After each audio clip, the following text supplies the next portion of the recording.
What's going on, everybody, and welcome back to the channel. It's IPP My Kids IRL. What I'm bringing you today is how to build the Persian Immortals team, aka Southern Spearmen, like a Chad. That's right, we're bringing this series back for y'all.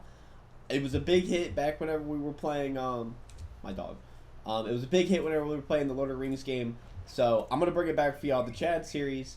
And so my best team and kind of what I've been building towards has definitely been the Southern Spearmen, and definitely going Persian Immortals, and you can even do it with the Quinn Elites. But let's break it down. Let's see how you build it. Let's go in depth. Let's see how it works. We'll look at some battle reports. We'll go over some of the stuff we're building along this spreadsheet right now. We'll definitely release it over to y'all. That way y'all can follow along in case you just want a quick snapshot of it. And we'll go into some arena battles for it, and we'll test out the team. We'll run it through, and we'll see how it does. So first up, let's go into the basic setup. This is the basic setup, is Darius, Cyrus, and Xerxes. This team is full tactical damage, and it relies a lot on proccing burns, and it's stalling. That's an important thing to note, is that it's a stalling team. A lot of the teams in the current meta are not stalling, and a lot of them are quick kills. A lot of them are like the Mongolian cavalry archers. You know, they go in there, they kill you in the first 2 turns. Likely. This is a stalling team. You want this to last as long as possible. It is built that way. Diving into Darius, he's one of the crucial key parts of the Persian Immortals or Southern Spearmen, however you want to word it. The reason being is because his main ability, you're going to hear me talk a lot about activation chances and a lot of abilities in the way that I personally will judge teams. Activation chance, whether it's active, command, passive, and how many targets it affects. We're going to talk about all that here. Right here, inflicts burns to all enemies, 82%, and then this is infected by intelligence, and then to all allies at 10%. Not infected by intelligence. That's pretty key there, right there. If it was infected by intelligence, you would definitely be doing a whole lot of damage to your allies, but it's only 10%. It's not a whole lot, but you're inflicting 82% burn to all people. Now, you might be thinking to yourself, and I thought about this to myself as well, whenever I first started out the game, Season 1, I saw Darius, and I was like, who would use this card? You know, I was just sitting there, completely new, didn't know about all the other cards in the game. You know, then it comes to be one of my favorite cards. And I sat there telling myself, I was like, there's no way I'll ever be using this card. You know, lo and behold, he turns into my most used card. So 82%, a lot of damage that you gotta imagine. That's 82% to the entire enemy team. I'm gonna talk about their main abilities first, how they work. We'll go into their side abilities after we get through the main abilities, because you want to see how the team works all together. Cyrus, fiery trial. A lot to read through here, but we'll get through it. 50% activation rate, guys. Huge there. That is turns 1 or 2. The chance of this going off super high. Deals judgment on all enemies and allies. What does enemies and allies imply? Alright, we already know Darius is burning ourselves. What is Cyrus now doing? If allied heroes have the burnt status, they will be healed at a rate of 108% affected by intelligence. Then you inflict flame to the enemy with the most troops at a rate of 126% for 2 turns. If they have the burnt status, you apply the flame effect to the enemy with the least troops for 2 turns. So, this is whenever Darius and Cyrus, like, by themselves, really hit it off here, right? Just reading through this right here, you can already tell these guys paired together is pretty nuts. Because you gotta think only 10% damage, right? That's what you're inflicting your own self with, without intelligence base. Here you are healing for 108% intelligence, right? And you're inflicting all of your allies. You're inflicting all of them. Then you're inflicting Darius's ability to your whole team and the whole enemy team. So, you know, it synergizes very well here with just these 2 abilities. Now, we'll go into we might go into some of the battle reports. You'll see it a lot in the arena reports, and we'll read it through there, how that all affects. Let's go into Xerxes. Abundant prosperity. Why does this work so well? And very simply put, Activation rate 65%, very high. Love it. And the duration of persistent status effects are granted by them by 1. So, whenever you put this onto Darius and Cyrus, right, all those abilities are acting for 1, 2, 3 turns, right, now we're 1 plus. So, super good with, like, Fearful Enemy, Windswept, their main abilities, things like that. Fantastic ability right there. Fantastic ability. I wish it did stun, but so you're here nor there. Increases tactical damage by 40%. I mean, that's just nuts by itself. So, now, I'm not going into it right here, but you can also use Hat. Hat is the Season 2 card. This is talking about it being fully meta. I'm going to talk about it right here being fully meta. Okay? That's a key part about what I want to discuss, is this is the full meta breakdown of this team setup and how you're building it like a Chad. So, Pharaoh's Wrath. And you would keep Darius and Cyrus status quo. You would keep them status quo. But, oh, my dog just fell. You would keep them status quo, and you would only change out Xerxes, and you would only change out Hat right here. Can't pronounce the full name, not even going to try. But deal tactical damage to 2 people, enemy. We'll go ahead and do the full percentages. 118%. It's not affected by intelligence. That's a pretty key thing right there. Static damage. Also has a 10% chance to stun the target if they're infected by burn, flame, soaked, injured, disarmed, silenced, or weak. That's a lot of status effect. The status effect can go up by 10%. 10, 15, 20, 30, 45, 60, 70, 80, and then 90. So you can get up to, I think, 1, 2, 3, 4, 5, 6, 7, 80%, guys. 80% here between this and the main ability. So, pretty nuts there. Now, a lot of this, guys, you got to think about is it's active-based team. It's an active-based team. Now, why am I saying that? It's because a lot like how you're seeing, like, Caesar and Charlemagne and a lot of those other cards, they're commands or passives, right? They go off no matter what. That's important to note here. Activation chance can be shut down by silence. That is so hard to get around, right? If someone hits Squad Quasher on this team, right, you're stopped right then and there. You are stopped right then and there.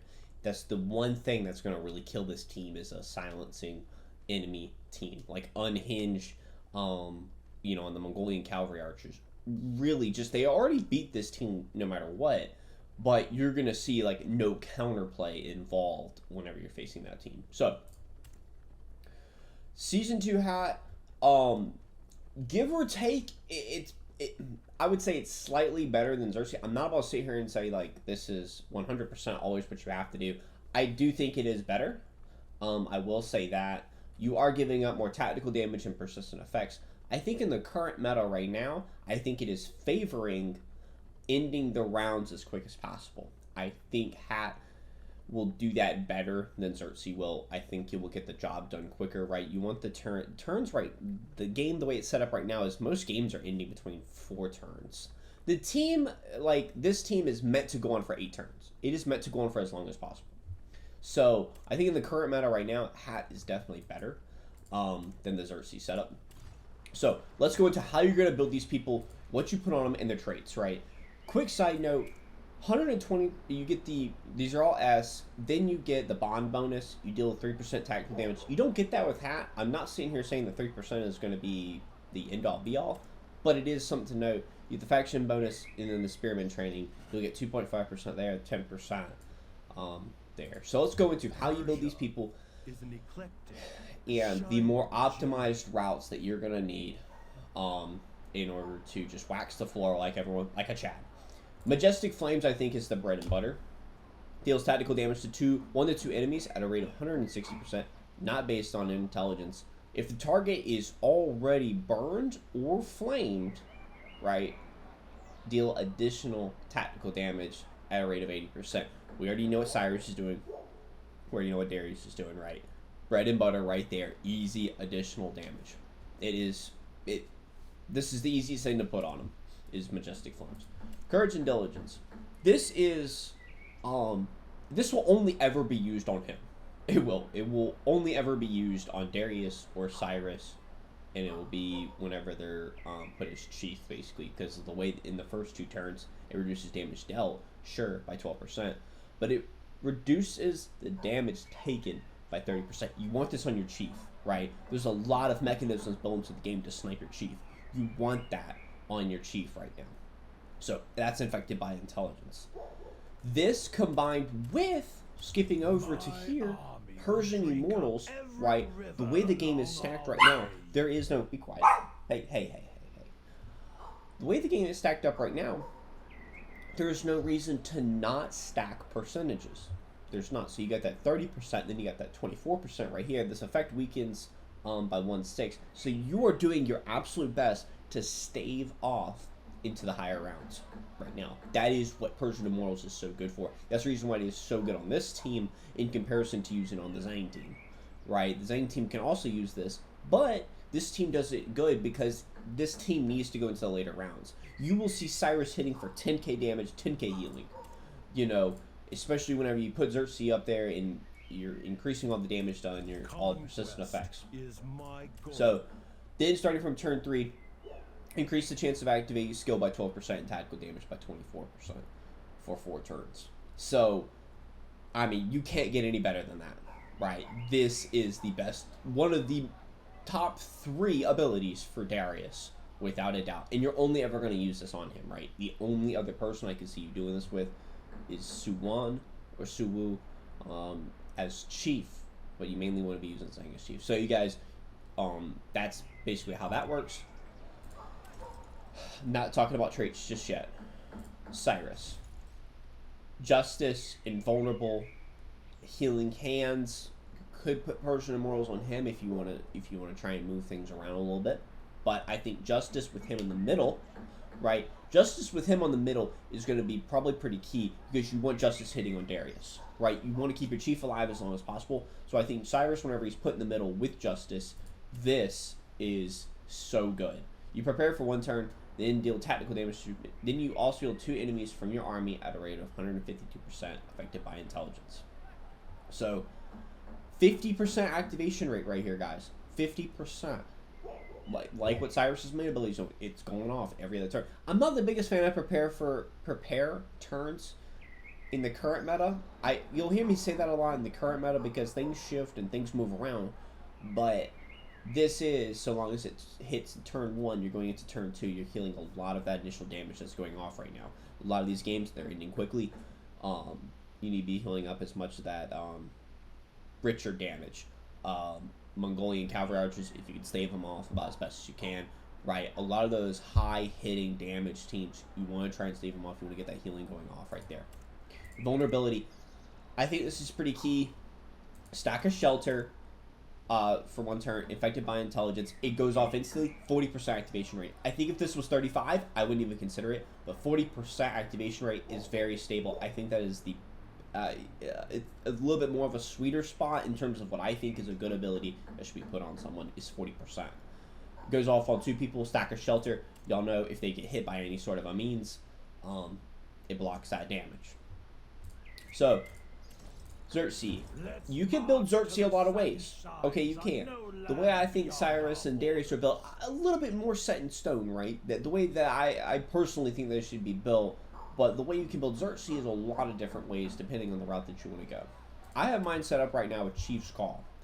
Chief's Call, the way percentages work, you'll hear me say that a lot too, is the way percentages work. Percentages are you can keep stacking them. So Darius over here is 18% more damage.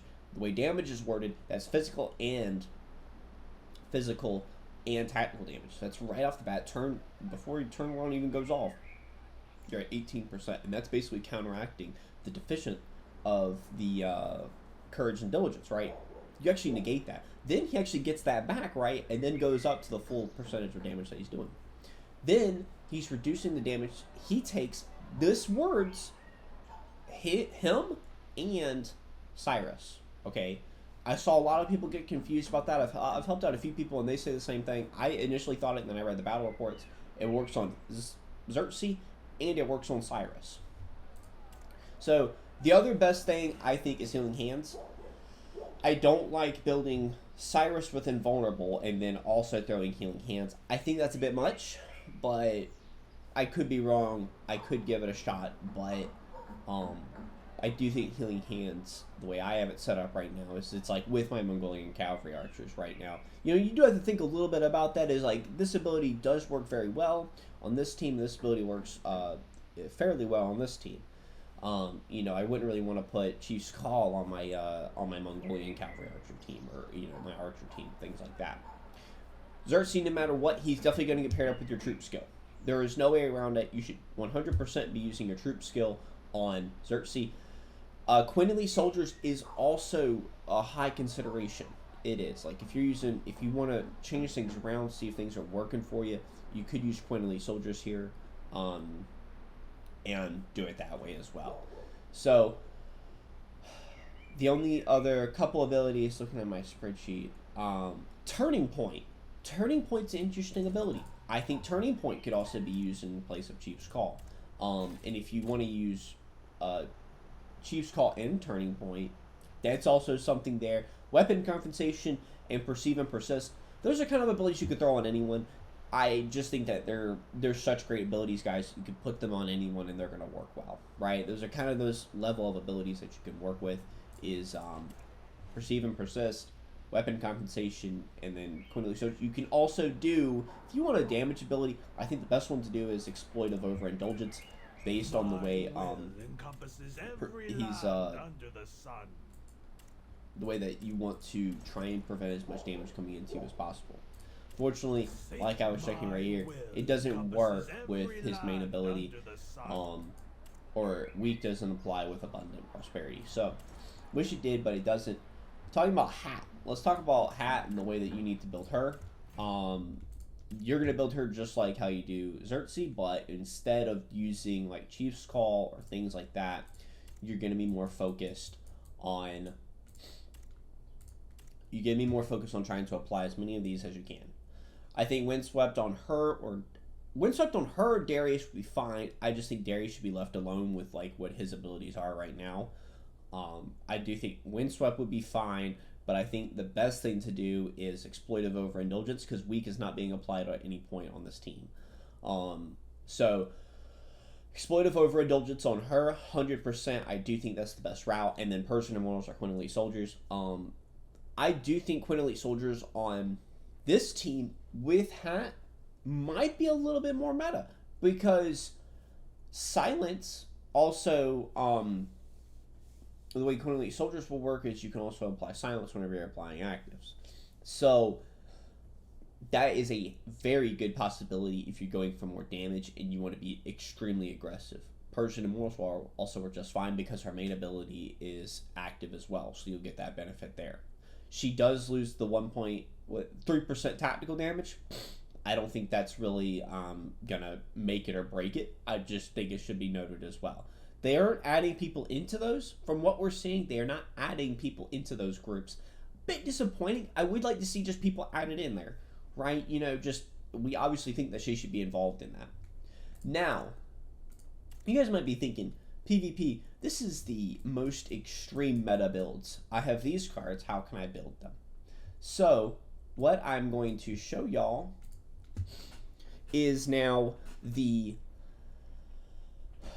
this is now the spreadsheet that we'll go over real quickly. I don't want to keep y'all too long. I already know it's a little bit longer, but this is as best as I can do to try and break down these teams.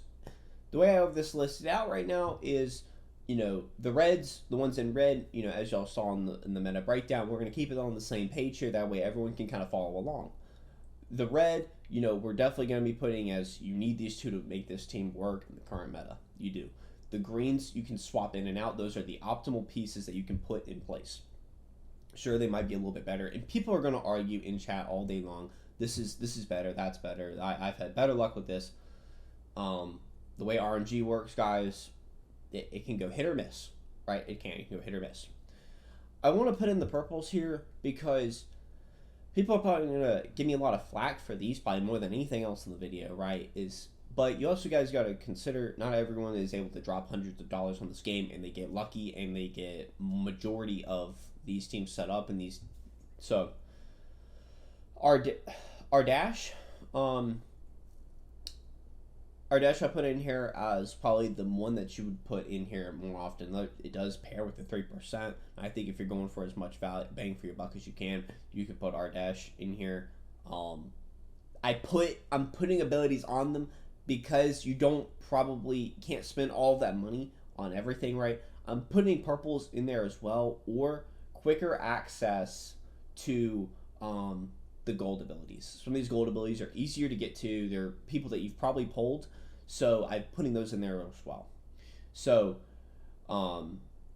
Swift Sword, kind of going on. I was talking about Bybars there, but Ardesh, Peerless Brilliance, Healing Hands, Invulnerable, Suppression. I do like Suppression. United Efforts, I think, as well for a buffing. One Up, also pretty decent right there. I probably like Drive into a Corner probably the most. My problem with a lot of the purple abilities, and you'll see that whenever you go in there, they top out at about 35%. That's probably one of the bigger things. Whenever you notice in the purple abilities, it's only about 35% activation rate. That's tough. That's tough.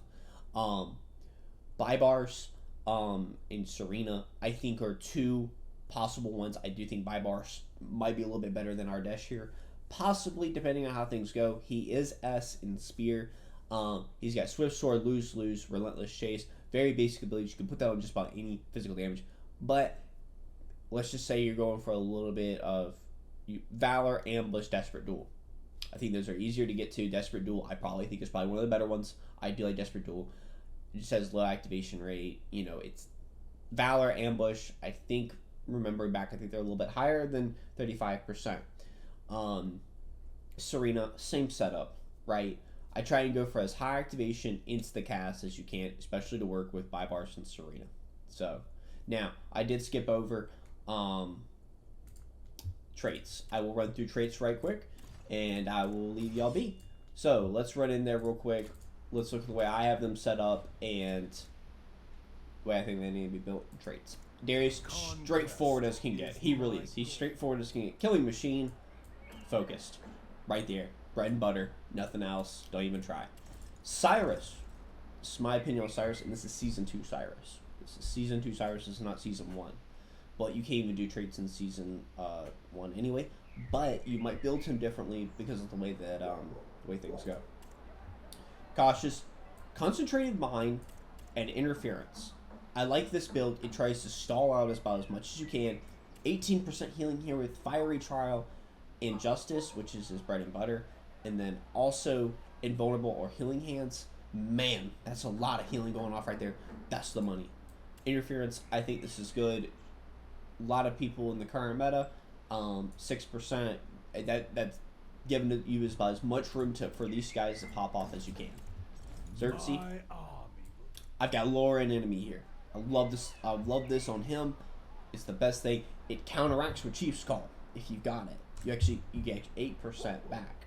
So I like it on him. You give 6% over to Darius, 6% over to Cyrus. Cyrus is still doing a lot of damage. Motivation, increased damage dealt by an ally by 3%. I think that's very good. Okay, so 23 minutes. I've kept y'all long enough. I don't really want to go into the arena. I was thinking I was going to have a little bit more time. I might do it a little bit more on. I might do a like climbing the ladder type of thing and run through with a couple of the teams for PvP. I don't want to keep y'all too long. Look out for that video though. But without further ado, guys, that's the Persian Immortals Southern Spearmen team from PvP himself. How to build it like a Chad. See you in the next one. Thanks so much for watching.